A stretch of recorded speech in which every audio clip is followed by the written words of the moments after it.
Welcome back to another episode of Penn State Sports Night. I'm Leanna Rizzi alongside Alyssa Devine, and for our first segment, we're going to talk about Penn State hockey. On January 28th, Penn State men's hockey traveled to the Wells Fargo Center in Philadelphia and took on the Princeton Tigers and lost 5-4. This past weekend, Penn State men's hockey lost 5-1 on Friday and then 5-2 on Saturday. They are now on a 5-game losing streak. Penn State men's hockey dropped from number 1 to number 11 in the pairwise rankings. They are ranked 3rd out of 6 in the conference behind Minnesota and Wisconsin. Penn State hockey is scheduled to play at Wisconsin this weekend and will head back to Pegula to take on Minnesota the following weekend. It has been said by Guy Godowski that they will not throw in the towel yet. Alyssa, do you think they should hit the panic button yet? Well, you know, it's obviously a big controversy right now. A lot of people are saying yes, a lot of people are saying no. But, you know, ever since they were number 1 and ever since they played Ohio State, they lost both of those, one in a shootout and then one just awful game, and then Princeton should have won that one easily. They were going into the third period up 3 goals and then lost that one 5-4 after a controversial goal. They actually stopped playing hockey, and I mean, you should never stop playing hockey, so that's why they lost that one. I agree. This past weekend, lost both games to another conference rival, Minnesota. Penn State was ranked number 6, Minnesota at number 7, and then Penn State actually dropped down to number 11 in pairwise rankings. Right. So obviously not good for Penn State. It was a detrimental loss for us, definitely. I mean, they played away at Minnesota, so it's a little understandable. That is actually an Olympic-sized arena, which is very different from what Penn State plays here at Pegula. So, I mean, it might be a little bit of an excuse there, but again, I would say Penn State might have to hit the panic button just because ever since being at the top of the national rankings, being at the number 1, they can't handle the heat, and now they're in conference play, and it's just proving that they can't compete with these tougher teams. Right. They have a tough opponent up next weekend, Wisconsin. They have to win at least one of those games. Wisconsin's above them right now alongside Minnesota. So honestly, if Penn State, if they want to make the tournament, I think they're going to have to win at least one of those games. That's Absolutely. A must-win. I 100% agree. That's it for Penn State hockey. Up next is Jack Hirsch for Penn State basketball.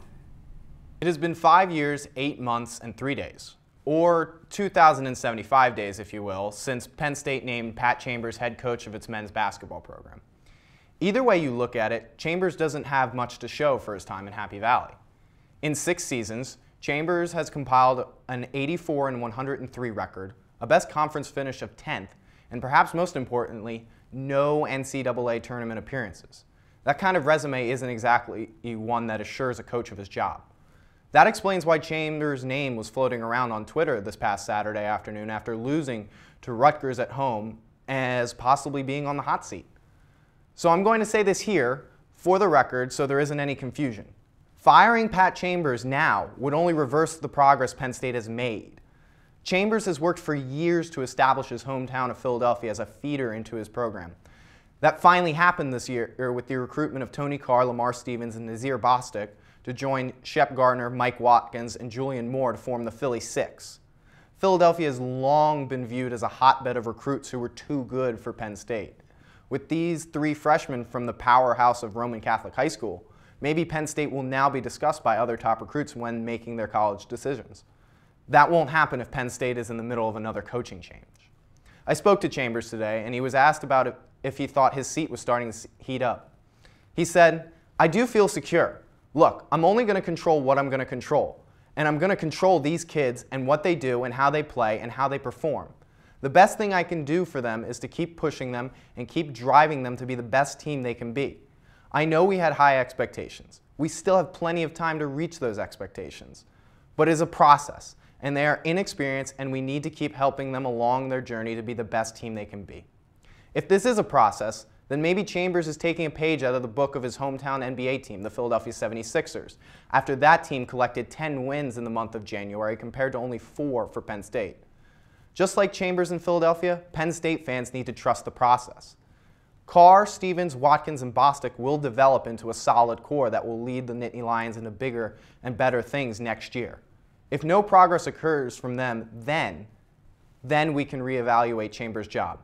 Until then, Chambers is the best and only option for Penn State basketball. Anyway, that's my 2 cents. We'll be right back on Penn State Sports Night. Welcome back to Penn State Sports Night. I'm Christian Kirkpatrick along with Tommy Butler, bringing you a breakdown of what was an incredible Super Bowl 51. The New England Patriots, led by Tom Brady, took home its 5th Super Bowl in franchise history after climbing out of a 28-3 hole in the third quarter, taking it into overtime, and finishing it by a score of 34-28. Tommy, crazy game. So much went down. What was the turning point? I think the turning point was probably Matt Ryan's fumble when Dante Hightower came around the edge, knocked it out of his hand.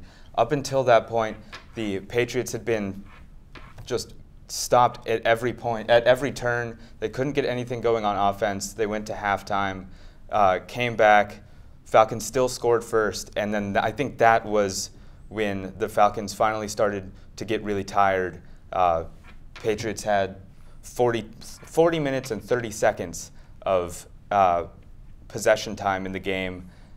Not at that point, but by the end of the game. And the defense for the Falcons was just tired. I think once the Patriots got the ball back from that fumble, that's when the Patriots offense had a chance to bring it all back.